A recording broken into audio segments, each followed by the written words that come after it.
5వ ఎపిసోడ్. ఆ రోజే కాదు, మరొక నెల రోజుల దాకా కనిపించలేదు వాసు. ఒకరోజు అర్ధరాత్రి తలుపు తడుతూ రమాదేవి గారు, రమాదేవి గారు అంటున్నారెవరో. నాకు మెలకు వచ్చింది. లక్ష్మిని లేపాను. ఎవరది అన్నాను.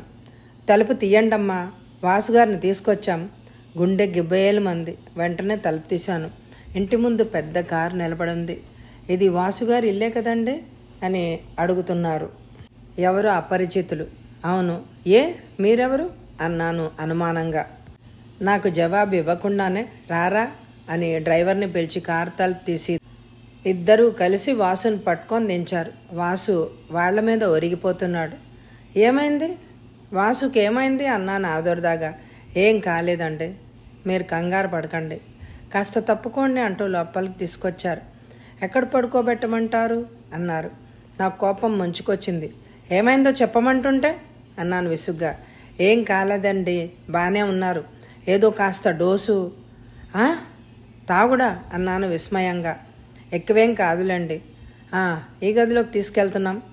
ఆగండి అరిచాను. లోపలికి వెళ్ళొద్దు, అక్కడే కూర్చోబెట్టండి. ఇక్కడ బండల మీద? అక్కడే. సరే, మీ ఇష్టం. పట్టరా మెల్లిగా. పట్టు. కూర్చోవడం లేదే. పోనీ పడుకోబెడదాం. మెల్లిగా. మీరెవరు? నేను డ్రైవర్నండి. ఈరేమో. ఒరేయ్, అంతా ఎందుకు, పద పోదాం, తలుపేసుకోండి అంటూ బయలుదేరి నడిచాడు. కార్ స్టార్ట్ అయి వెళ్ళిపోయింది. నేను వెనక్కి తిరిగి చూశాను. వాసు చుట్టుకొని పడున్నాడు. దగ్గరికి వెళ్ళి వాసు అని పిలిచాను. కదలలేదు. ఎవరు? రాణిగారా? వద్దండి, వద్దు, తాగలేను. మా ఆవిడకి తెలిస్తే. రాణి? ఈ రాణి ఎవరో వెన్నుపోటు పొడిచినట్టుగా అయింది. వాసు కళ్ళు తెరువు, గట్టిగా అరిచాను. వద్దండి, నన్ను పడుకోనివ్వండి, హాయిగానే ఉంది. వాసు కళ్ళు తెరువు, ఎటు చూడు. నేను రమని. రమా? కళ్ళు తెరిచాడు. రమా, నువ్వు ఇక్కడా? వద్దు, వెళ్ళు రమా, వెళ్ళు. మళ్ళీ కళ్ళు మూతలు పడిపోతున్నాయి. ఇక లాభం లేదని వెళ్ళి గ్లాసుడు నీళ్లు తెచ్చి మహాన కొట్టాను. గాబరాగా లేచి కూర్చున్నాడు. అరెరే, ఇదేంటి, వర్షమా? వద్దొద్దు, అలా నీళ్లు కొట్టకు. అబ్బా, ఎంత చలిగా ఉంది. టవల్ తెచ్చాను. ఇదిగో టవల్, తుడుచుకో. మత్తు వదిలిందా? మత్తా? నాకా? కాదు, నాకు అన్నాను కసిగా, మెల్లిమెల్లిగా తెలివికొస్తూ. రమా, నన్ను క్షమించవు అన్నాడు దీనంగా. నేను వాసు ముందు కూర్చున్నాను. చెప్పు, ఆ రాణి ఎవరో చెప్పు. రాణి ఎవరు? రాణిగారా? అదే రాణిగారు నీకు తాగుడు పోసిందే అది అన్నాను వెటకారంగా. వద్దురమ్మా, వద్దు. ఆమెను అలా అనొద్దు. ఆమె గొప్పది, చాలా గొప్పది. కవిత్వం అంటే ఎంత అభిమానం అనుకున్నావు? అందులో నా కవిత్వం అంటే పడి చస్తుంది. అందుకే నిన్ను ఇలా పాడు చేసింది. కాదురమ్మా, ఆమె ఏం చేయలేదు. నేనే. నాకు దుఃఖం ముంచుకొచ్చింది. రుద్ద కంఠంతో అన్నాను. వాసు, అసలు నువ్వు ఎందుకు ఇలా తయారయ్యావు? ఎందుకు నా కళలన్నీ వమ్ము చేశావు? ఎందుకు అసలు నాకు శిక్ష? నేనేం పాపం చేశాను? పాపమా? నువ్వా? అవును రమ్మా, నువ్వే పాపం చేశావు. ఒకే ఒక్క పాపం. అది ఎందుకు పనికిరాని నన్ను పెళ్లి చేసుకున్నావు. వాసు, అవును రమ్మా, అదే నువ్వు చేసిన పొరపాటు. కాదు, పాపం. నువ్వెంత నరకయాతన పడుతున్నావో నాకు తెలుసురమ్మా. తెలుసు, కానీ నేనేం చేయను? నేనేం మాట్లాడకుండా వెక్కి ఏడుస్తున్నాను. ఏడుస్తున్నావా రమ్మా? వద్దు రమ్మా, వద్దు. నువ్వు ఏడవద్దు. నువ్వు సంతోషంగా ఉండాలి, నాకు అంతే చాలు అంటూ లేవబోయాడు. నేను పట్టుకొని ఆపాను. వాసు, లేవకు, పడిపోతావు. పర్వాలేదు రమా, నాకు బాగానే ఉంది. నన్ను లేవనే. ఎక్కడికి? ఏమో, ఎక్కడికో తెలియదు, కానీ వెళ్ళాలి. అసలు ఇవాళ ఇక్కడికి రావాలని అనుకోలేదు. పద, లోపలికి పదాం, పద అంటూ చేయూతనిచ్చాను. లేవబోయాడు. మళ్ళీ మత్తులో జారిపోయాడు. లేపడం నాకు చేత కాలేదు. ఒక చాప దిండు పరిచి అలాగే వాసును పక్కకు తొలగించి పడుకోబెట్టి బ్లాంకెట్ కప్పాను. నేను కూడా అక్కడే చతికిల పడ్డాను. ఉదయం లేచేసరికి వాసు లేడు. బాధొచ్చింది. దుఃఖిస్తూ అలాగే ఉండిపోయాను. ఈసారి నాకు చాలా దిగులు పట్టుకుంది. ఇలాంటి వ్యసనంతో అనారోగ్యంతో ఇంకా వాసు నాకు దక్కడు అని అనిపించింది. చాలా బాధపడి నాన్నగారి ఇంటికి ఫోన్ చేశాను. తమ్ముడు రామం రిసీవర్ ఎత్తాడు. రామం, నేను రమణి. ఓ అక్క, నువ్వా? ఏంటి విశేషాలు? అమ్మని పిలవనా? వద్దు, నీకే చేశాను. ఇంకా కాలేజీకి వెళ్ళలేదా? వాడు ఇంజనీరింగ్ చదువుతున్నాడు. ఇప్పుడే బయలుదేరుతున్నాను. సరే, సాయంత్రం ఒక మాట వస్తావా? నీతో మాట్లాడాలి. ఏమిటి సంగతి? చెప్తా కదా, నువ్వు రారా. పిల్లలు కులాసానా? అంతా కులాసానే. వస్తావు కదూ? తప్పకుండా రావాలే. సరే. సాయంత్రం 5ంటికి కాలింగ్ బెల్ మోగింది. వెంటనే వెళ్ళి తలుపు తీశాను. రామం కాదు, ఎవరు అపరిచిత వ్యక్తి. ఎవరు మీరు? ఇది వాసుగారి ఇల్లేనా అని ఎదురు ప్రశ్న వేశాడు. అవును అన్నట్టు తలూపాను. మీరు వారి భార్య రమాదేవి కదూ? అవును. అతను లోపలికి ప్రవేశించాడు. నన్ను కాస్త లోపలికి రానివ్వండి, మీతో కొంచెం మాట్లాడాలి. వాసుగారు ఇంట్లో లేరు. అది తెలుసు, నేను మీతోనే మాట్లాడాలి. నాతోనా? అసలు మీరెవరో నాకు తెలియదు, ఎందుకు వచ్చారో తెలియదు. ధైర్యం పుంజుకొని అడిగాను. అతను మాట్లాడకుండా జేబులోంచి తన ఐడెంటిటీ కార్డు చేతికిచ్చాడు. సిఐడి ఇన్స్పెక్టర్ రాజశేఖర్ అని ఉంది. నాకు ముచ్చెమటలు కమ్మాయి. భయంగా అతని కేసు చూశాను. భయపడకండి సిస్టర్, నేను 1కి 2 ప్రశ్నలు మాత్రం వేసి వెళ్ళిపోతాను. నేను పక్కకి తొలిగాను. అతను లోపలికి వచ్చి కూర్చున్నాడు. అతను చెప్పేలోపే నేను ఆదుర్దాగా అడిగాను, వాసు ఎలా ఉన్నాడు, ఎక్కడున్నాడు అని. అతను చిరునవ్వు నవ్వాడు. ప్రశ్నలు వేసేది నేను, మీరు కాదు. అదే ప్రశ్న మిమ్మల్ని అడుగుతున్నాను. చెప్పండి, మీ భర్త వాసు ఇప్పుడు ఎక్కడున్నారు? ఇదేం వేళాకోళం? నాకు తెలిస్తే నేను మిమ్మల్ని ఎందుకు అడుగుతాను అన్నాను విసుగుతో. మీరు నిజంగా అమాయకులో లేక గడుసువారో ఇంకా తేల్చుకోలేకుండా ఉన్నాను. ఏది ఏమైనా మీరు మాత్రం మీ భర్త గురించి తెలిసినంత వరకు అన్ని విషయాలు ఏది దాచకుండా చెప్పి తీరాలి. తప్పదు. అంతా చెప్తా. నా దగ్గర దాపరికాలు ఏముండవు. కానీ ముందు నా ప్రశ్నకు సమాధానం మీరు చెప్పాలి. అప్పుడుగా నేను చెప్పను. ఏంటి? వాసు ఇప్పుడు సురక్షితంగా ఉన్నాడా? ఎక్కడున్నాడు? అతన్ని ఆలోచనలో పడ్డాడు. ఆఖరికి అన్నాడు, సరే చెప్తాను. మాకు తెలిసినంత మటుకు వాసు సురక్షితంగానే ఉన్నాడు, కానీ ఎక్కడున్నాడో తెలియదు. అమ్మయ్య, మనసు కుదుట పడ్డది. పోలీసు కస్టడీలో మాత్రం లేడన్నమాట. ఇక అడగండి అన్నాను. తమ్ముడు రాంబాబు వస్తాడేమోనని ఒకసారి వీధిలోకి చూశాను. అడిగాను కదా, మీకు తెలిసిందంతా చెప్పాను. ఏముంది? వాసు నా భర్త. మేము ప్రేమించి పెళ్లి చేసుకున్నాం. మాకు 3 పిల్లలు. నేను గవర్నమెంట్ కాలేజీల్లో లెక్చరర్ని. వాసు ఎక్కడా ఉద్యోగం చేయడు. కొన్నాళ్ల పాటు జర్నలిస్టుగా పనిచేశాడు. ఇప్పుడు కేవలం కవిత్వం రాస్తున్నాడు. అది ఎలాంటి కవిత్వమో చెప్పగలరా? క్షమించాలు, నేను సైంటిస్ట్ని. సాహిత్యంతో నాకంత పరిచయమే లేదు. అతను నన్ను వదల్లా చూసి, రమాదేవి గారు, మీరు నేను అనుకున్నంత అమాయకులు కారాలే ఉంది. కానీ ఒక్కటి, పోలీసులతో అబద్ధాలు చెప్పడం, పులితో చెలగాటం ఆడడం మర్చిపోకండి. అసలు మీరు ఏమంటున్నారో నాకు అర్థం కావడం లేదు. మీతోనే కాదు, నేను ఎవరితోనూ అబద్ధాలు ఆడను. పోన్లేండి, ఇది చెప్పండి. వాసు కోసం అతని స్నేహితులు ఎవరైనా ఇంటికి వచ్చారా? పూర్వం వచ్చేవారు. 6 నెలల నుంచి మానేశారు. ఎందుకని?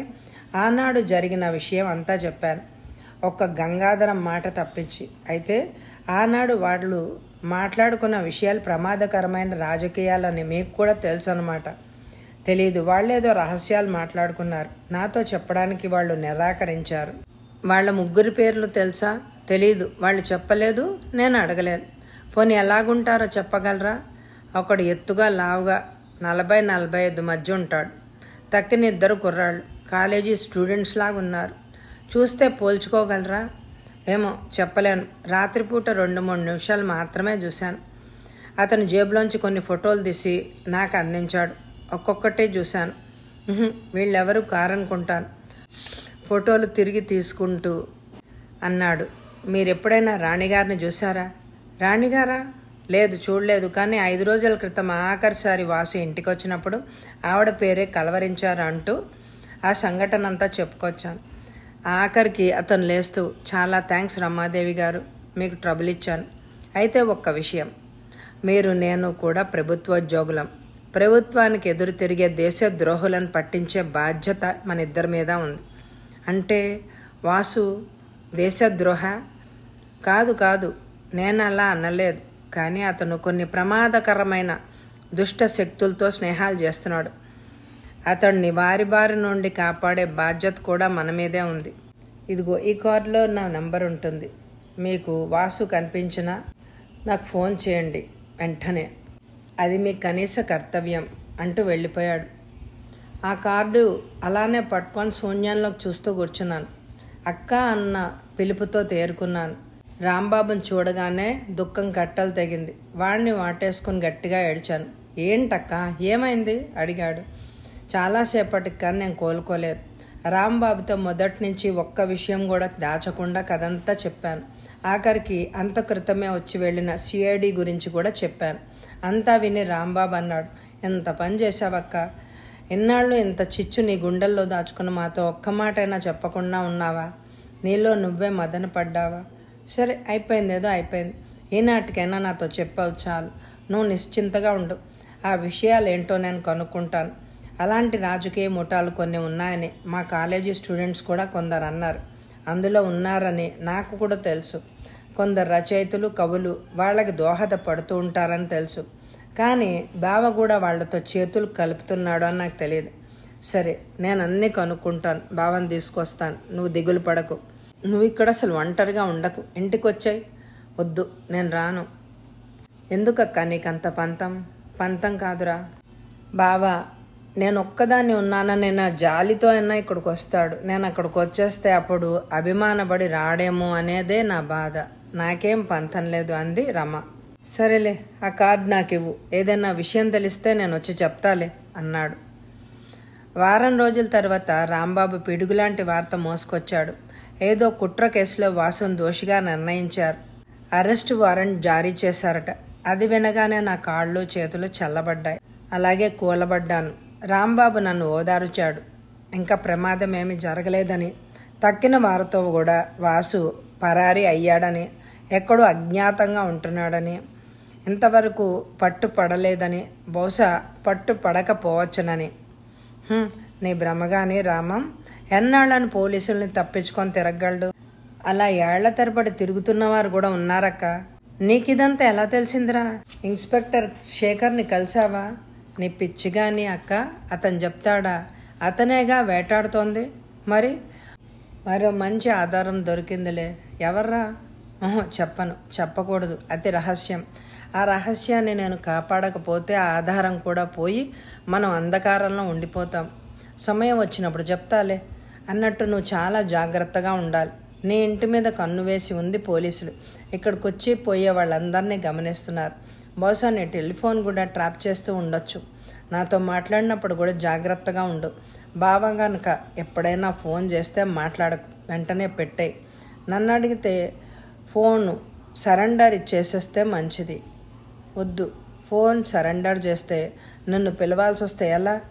కానీ రామం, ఎన్నాళ్ళు ఇలా? దీనికి పరిష్కారం లేదా? ఎందుకు లేదు?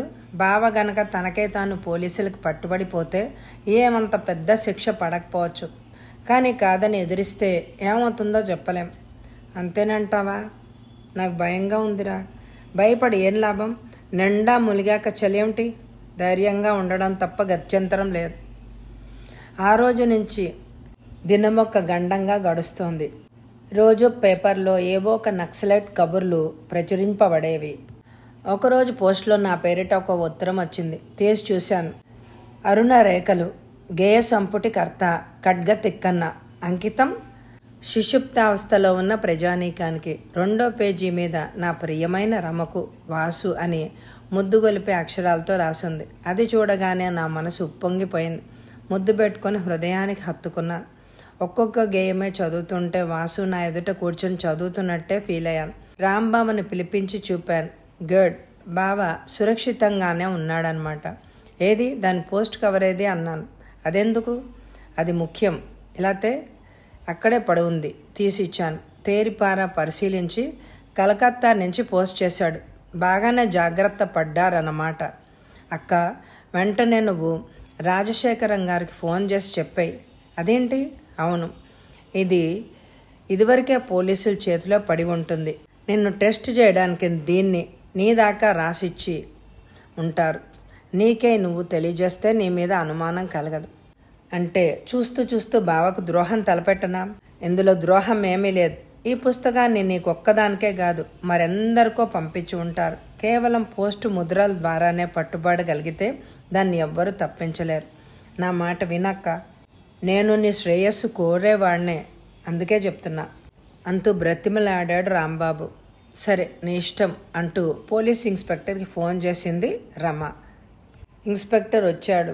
ఆ ఎన్వెలప్ని తీసుకున్నాడు. ఆ పుస్తకాన్ని కూడా తీసుకున్నాడు. అయ్యో, ఇది నా భర్త గుర్తండి అంది. ఈ పుస్తకాన్ని బ్యాన్ చేశారమ్మా, ఇది నీ దగ్గర ఉండకూడదు, నేను తీసుకెళ్తున్నా. ఇవన్నీ దాచిపెడతాను, అవసరమైనప్పుడు మీకు ఇస్తానంటూ వెళ్ళిపోయాడు ఇన్స్పెక్టర్. ఆ తర్వాత మరే పుస్తకం రాలేదు. దీపావళి వచ్చింది. అప్పటికి వాసుని చూసి సంవత్సరం అయింది. వాసు కోసం నా హృదయం తప్పించిపోతోంది. ఇంకొకసారి కనిపిస్తే చాలు ఏమవుతుందోనని ప్రేమ పాశంలో బంధించిన వాసును నా జీవితంలోంచి ఎవ్వరూ జారిపోకుండా శాశ్వతంగా నావాణ్ణి చేసుకోవాలని 100 సార్లు సంకల్పించుకున్నాను. ఒకసారి రప్పించమని 1000 దేవుళ్ళకి మొక్కుకున్నాను. నా నోం ఫలించింది. వాసు వచ్చాడు సరిగ్గా దీపావళి నాటి రాత్రికే. కానీ నేనేం చేశాను? ఆ రాజశేఖర్ రాక్షసుడికి జడిసి భయపడి లొంగిపోయి పిచ్చి ప్రవర్తనతో వాసుని నా మనసును వాకిట్లోంచే తరిమేశాను. ఇంతేనా? ఇక నా జీవితం అంతా ఇంతేనా? ఈ వెలుగుల్లో కొట్టుమిట్టాడుతూ చీకట్లో ఉండిపోవాలా? ఒకసారి రాంబాబుకి చెప్పాను. ఒక్కసారి వాసు నా దగ్గరకు తీసుకురమ్మని బ్రతిమిలాడాను. అక్క, నువ్వేమంటున్నావో నీకు అర్థమవుతోందా? బావ ఇక్కడికి రావడం పోలీస్ బోన్లోకి రావడమేనని మర్చిపోతున్నావు. ఏమైనా సరే పర్వాలేదు, ఒక్కసారి కలుసుకోవాలి. వాసుకి బదులు నేను జైలుకి వెళ్తాను. అది నీ పిచ్చి అని, అలా జరగడానికి వీల్లేదని నీకు కూడా తెలుసు. అయినా సరే అలాగే ప్రయత్నిస్తాలే అంటూ వెళ్ళిపోయాడు. మళ్ళీ 10 రోజుల తర్వాత వచ్చి వాసు ఎక్కడ కనిపించలేదని, అసలు ఈ పట్టణంలోనే లేడని చెప్పాడు. ఎందుకో వాడి మాటలు నాకు నమ్మబుద్ధి కాలేదు. వాసు ఇక్కడే ఈ ఊళ్ళోనే ఉన్నాడని నా అంతరాత్మ చెప్తోంది. నా అనుమానమే నిజమైంది. ఆ మరుసటి రోజే తేలిపోయింది. సాయంత్రం కాలేజీ నుంచి వచ్చి స్నానం చేసి బట్టలు మార్చుకొని కాఫీ తాగి ముందు గదిలో కూర్చుంటే చిట్టిని ఎత్తుకొని పెద్ద పిల్లలు ఇద్దరూ ఆవరణలో ఆడుకుంటున్నారు. పనిపిల్ల ఒంటిట్లో కూరలు జరుగుతోంది. ఇంతట్లో పోలీసు జీప్ ఆగింది. నా గుండె దడ పెరిగింది. అందులోంచి రాజశేఖర్ దిగాడు. లోపలికి వచ్చాడు. లేచి కుర్చీ చూపించాను. అనుమానంగా అతని మొహంలోకి చూస్తూ జేబులోంచి ఒక చిన్న బిస్కెట్ పొట్లను తీసి చిట్టికి అందించాడు. థ్యాంక్స్ అన్నాను. రమాదేవి గారు ఎలా ఉన్నారు అని అడిగాడు అతి ఆప్యాయంగా, ఏదో జీవోత్సవంలా. మేము కూడా మనుషులమేనమ్మా, మీ గురించి నేను కూడా బాధపడుతున్నాను. మీకు వాసుని చూడాలనుందా? ఆనందంతో కళ్ళు మెరిశాయి నాకు. ఉందండి, ఇన్నాళ్ళు దానికోసమే కూర్చున్నాను. కానీ ఎక్కడున్నాడు? మా దగ్గరే. మై గాడ్, అయితే పట్టుబడి పోయాడనమాట. ఏం మీరు చెప్పనంత మాత్రాన మాకు చిక్కకుండా పోతాడనుకున్నారా? నేనా చెప్పడమా? ఏంటి మీరు అన్నది? ఆనాడు దీపావళి రాత్రి వాసు ఇక్కడికి రాలేదు. ఓ, అంతా తెలిసిందనమాట. వచ్చాడు, కానీ అతను వాసు అవునో కాదో తేల్చుకోలేక ఆలోచిస్తూ ఉండిపోయే లోపలే అతను వెళ్ళిపోయాడు. వాసు అయితే వస్తాడు, తప్పకుండా వస్తాడని ఇప్పటిదాకా ఎదురు చూస్తూనే ఉన్నాను. వస్తే తప్పకుండా తెలియజేసేదాన్ని. నిజంగానా? నేను అబద్ధాలు ఆడడం లేదు. మా తమ్ముడు రాంబాబుతో కూడా అన్నాను, వాసు ఇక్కడే ఉంటే ఎలాగైనా ఒక్కసారి ఇంటికి పిలిపించుకు రమ్మని, మళ్ళీ ఎక్కడికి వెళ్లకుండా బంధించేస్తానని. వాడు ఎక్కడా కనిపించలేదు అని చెప్పాడు. ఇది నిజం. ఇదిగో నా కూతురు మీద ప్రమాణం చేసి. ఆహాహా, అంతంత ప్రమాణాలు అక్కర్లేదు. సరే చూపిస్తాను, కానీ ఒక షరతు. షరతా? కాదు, ప్రార్థన. మాకు సహాయపడాలి. ఎలా? చూడండి రమ్మగారు, వాసును మీరు బాగా ఎరుగుదురు. ఉత్త ఆవేశపరుడు. ఈ రచయితలంతా ఇంతేనేమో, ఏవేవో పుస్తకాలు చదువుతారు, ఆవేశపడతాడు. సరేలేండి, ఏం చేసినా చేయకపోయినా చెడ్డవాళ్లతో సంబంధం మాత్రం ఉంది. అది మీకు కూడా తెలుసు. మీ ఇంటికొచ్చే అతని స్నేహితుల్లో కొందరు అలాంటి వారే, ఆరి తేరిన దేశ విద్రోహులే. అది మాకు రూఢి అయింది. అదే ఒప్పుకోవడం లేదు వాసు. వారం రోజుల నుంచి అడుగుతున్నా, చెప్పడం లేదు. చూడండమ్మా, మీ సంసారం ఒక శ్రేయస్సు, మీ పిల్లల భవిష్యత్తు దృష్ట్యా అడుగుతున్నాను. వాసు మాతో కొంత సహకరించేలాగా మీరే చెయ్యాలి. సహకారమా అంటే ఏం లేదు, వాళ్ళు ఆ దేశ విద్రోహులు ఆచూకీ తెలియజేయమన్నాం అంతే. ఆ తర్వాత వాసుకి ఏ శిక్ష పడకుండా, ఏ హాని కలగకుండా సురక్షితంగా మీకు అప్పచెప్పే భారం నాదే. అయితే పదండి, ఇప్పుడే వస్తాను. వచ్చి వాసు కాళ్ళ మీద పడి వేడుకుంటాను. నా కోసం, నా పిల్లల కోసం చెప్పేయమంటాను, అంతా చెప్పేయమంటాను. గుడ్. కానీ ఇప్పుడు కాదు, రేపు పొద్దున్న 11 గంటలకి క్రైమ్ బ్రాంచ్ ఆఫీస్కి రావాలి. ఎక్కడుందో తెలుసు కదా, మీకోసం మేము చూస్తూ ఉంటాం. తప్పకుండా రావాలే. ఒక మాట, ఈ విషయం ఎవ్వరికీ తెలపొద్దు. అందుకే పోలీస్ వెన్ను కానీ పోలీస్ జవాన్ను కానీ పంపించడం లేదు.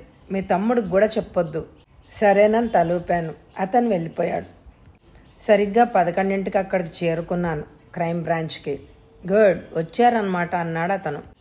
పెద్ద ఆఫీసర్ని పరిచయం చేశాడు. ఆయన మందహాసం చేసి కూర్చోమన్నాడు. ఏ అమ్మా, బాగున్నావా? మీ నాన్నగారు నాకు తెలుసు. నా గుండె గుబేలమంది. నీ జ్ఞాపకం లేదేమో, మీ పెళ్లి రిసెప్షన్ కూడా నేను వచ్చాను. అయితే ఈ విషయం అంతా మా నాన్నకు చెప్పారా? లేదమ్మా, అలా అందరికీ చెప్పే విషయం కాదిది అన్నాడు అతను. రమ్మని తీసుకొని ఒక గదిలోకి వెళ్ళారు. అక్కడ ఏమాత్రం సంస్కారం లేని జుట్టు, పెరిగిపోయిన గడ్డం, మాసిపోయి అక్కడక్కడ చిరుగులు పడిన షర్టు ప్యాంటు, బక్క చిక్కిన దేహంతో, లోతుకుపోయిన కళ్ళతో నా వైపే చూస్తూ వాసు కనిపించాడు. వాసు అంటూ ఒక్క పరుగున ముందుకెళ్ళాను. మెల్లిగా లేచి నన్ను కౌగిట్లోకి తీసుకున్నాడు. ఏడుస్తూ గట్టిగా కౌగిలించుకున్నాను. వెన్నెముక, ఛాతీ ఎముకలు గుచ్చుకున్నాయి. ఏంటి వాసు, ఎందుకు ఇలా అయ్యావు? నా పట్టు కాస్త సడలించుకొని నా మొహంలోకి చూస్తూ అన్నాడు. ఏడవకు రమా, ఏడవకు. నాకేం కాలేదు, బాగానే ఉన్నాను. కానీ రమా, నీకెలా తెలుసు నేను ఇక్కడున్నానని? రాజశేఖర్ గారు చెప్పారు. ఆయన చాలా మంచివారు. ఆయనే నన్ను ఇక్కడికి పిలిపించారు. ఓహో, అలాగా. అతని వదనం గంభీరంగా మారిపోయింది. నేను ఒక్కసారికి కిందకి జారి వాసు కాళ్లను పెనవేసుకుని, వాసు, నా మాట విను. నా కోసం, పిల్లల కోసం, మన కోసం వాళ్ళ మాట విను. చెప్పేసేయ్, అంతా చెప్పేసేయ్ అని బ్రతిమిలాడాను. నా భుజాలు పట్టుకొని లేవనెత్తి అన్నాడు. లేలే, ఏమిటిది పిచ్చిరమ్మ? నేనేం చెప్పాలి? అదే, వాళ్ళు విద్రోహులున్నారట కదా, వాళ్ళ ఆచూకీ చెప్పాయి అంతే. నిన్ను విడుదల చేసేస్తారు. నీకు ఇంక ఏ శిక్ష వెయ్యరు. నాతో ఇంటికి వచ్చేస్తావు. మనం హాయిగా మునపట్లా ఉంటాం. నిన్ను మళ్ళీ ఒక్క మాట కూడా అనను, ఎప్పుడూ అనను. నువ్వెంత అమాయకురాలివిరమ్మా. వాళ్ళెవరో ఎక్కడుంటారో అసలు నాకు తెలిస్తే కదా చెప్పడానికి. తెలీదా? నన్ను నమ్మలేకుండా ఉన్నాను. తెలియదు. అదే నేను చెప్తుంటే ఈ పోలీసు వాళ్ళు నన్ను నమ్మడం లేదు. కేవలం నేను రచయితను మాత్రమే, కవిని. అది అందరికీ తెలుసు. నేను ఏ విద్రోహాల్లోనూ పాల్గొనలేదు. నాకు ఏ విద్రోహులతోనూ పరిచయమే లేదు. మరి మన ఇంటికి వచ్చిన వారెవరు? మన ఇంటికి చాలామంది వచ్చేవారు కాదు. ఆ రోజు రాత్రికి 3 వచ్చారు. నేను కోపగించుకుంటే వెళ్ళిపోయారు. నువ్వు ఆ రాత్రి గురించి చెప్తున్నావో నాకు జ్ఞాపకం లేదు. రాత్రి ఏంటి, పగలేంటి చాలామంది వచ్చేవారు. వాళ్ళంతా పత్రికలతోనూ సాహిత్యంతోనూ సంబంధం ఉన్నవాళ్ళు. విద్రోహులు ఎవ్వరూ గారు. మేము సాహిత్యం గురించి, ప్రపంచ రాజకీయాల గురించి చర్చించుకునేవాళ్ళం అంతే. అంతేనంటావా? ముమ్మాటిగా అంతే. మరి అదే వాళ్లతో గట్టిగా చెప్పరాదు? చెప్తూనే ఉన్నాను, వాళ్ళు నమ్మడం లేదు. నేనేం చేయను? అయితే నీకు ఇక విడుదల లేదా? అది మన చేతుల్లో లేదు. కానీ రమ, నువ్వు దిగులు పడకు. నన్ను వీళ్ళేం చేయలేరు. నేను నిర్దోషిని. నా నిర్దోషిత్వమే నాకు ఆత్మబలంగా నిలుస్తుంది. రమా, మన పిల్లలు ఎలా ఉన్నారు? బాగానే ఉన్నారు. ఎప్పుడు నిన్నే తలుచుకుంటున్నారు. నన్ను తలుచుకుంటారా? నేను వాళ్ళకి అసలు ఏం చేశానని? అంతా నువ్వే. తల్లి, తండ్రి అన్నీ నువ్వే. రమా, ఒక తండ్రిగా నన్ను వాళ్ళకి జ్ఞాపకం చేయించకు, మర్చిపోని. వాసు, అవును రమా, అదే మంచిది. ఇంతలోకి చటుక్కొని తలుపు తెరుచుకుంది. రమ్మగారు, టైం అయిపోయింది, ఇక మీరు వచ్చేయండి. ఒక్కసారి నాకు దుఃఖం వచ్చింది. గబాలను వాసుని పెనవేసుకున్నాను. ఇంకా మళ్ళీ మేము కలుసుకుంటామో లేదో అన్న భయంతో నన్ను చుట్టుముట్టింది. గట్టిగా కౌగిలించుకున్నాను. అదే భావం వాసుకు కూడా కలిగిందేమో. గట్టిగా పొదవి పట్టుకుని పెదవుల మీద, బొగ్గల మీద, మెడ మీద ముద్దులు పెట్టుకుంటూ నా ఒళ్ళంతా తడుముతున్నాడు. ఇంకా చాలించండి, ఇది పోలీస్ స్టేషన్ అని మర్చిపోకండి, రండి అంటూ గర్జించాడు. నా పట్టు విడిపించుకుని, వెళ్ళురమ్మా వెళ్ళు, వాళ్లకు అనవసరంగా కోపం తెప్పించక అన్నాడు వాసు. విధి లేక విడిచిపెట్టి వెక్కి వెక్కి ఏడుస్తూ వెనక్కి తిరిగి చూస్తూ బయటకు వచ్చేసాను. నేను ఇంకా ఏడుస్తూనే ఉన్నా. రాజశేఖర్ చేతులు పట్టుకున్నా. అన్నగారు, వాసు నిజమే చెప్తున్నాడండి, అతడికేం తెలియదండి, నమ్మండి, వదిలేయండి. సరే ముందు మీరు ఇంటికి వెళ్ళండి అంటూ నన్ను తీసుకెళ్ళి రెడీగా ఉన్న ఒక ఆటోలో కూర్చోబెట్టాడు. ఇంటికి వచ్చేసాను. దారంతా దుఃఖమే. రాగానే చిట్టిని హృదయానికి హత్తుకుని ఏడ్చాను. కథ వచ్చే ఎపిసోడ్లో కొనసాగుతుంది. ఈ నవల మీకు నచ్చిందో లేదో నాకు తెలియచేయండి. అలాగే పూర్తిగా చూడండి అప్లోడ్ చేయగానే. Thank you very much my dear friends.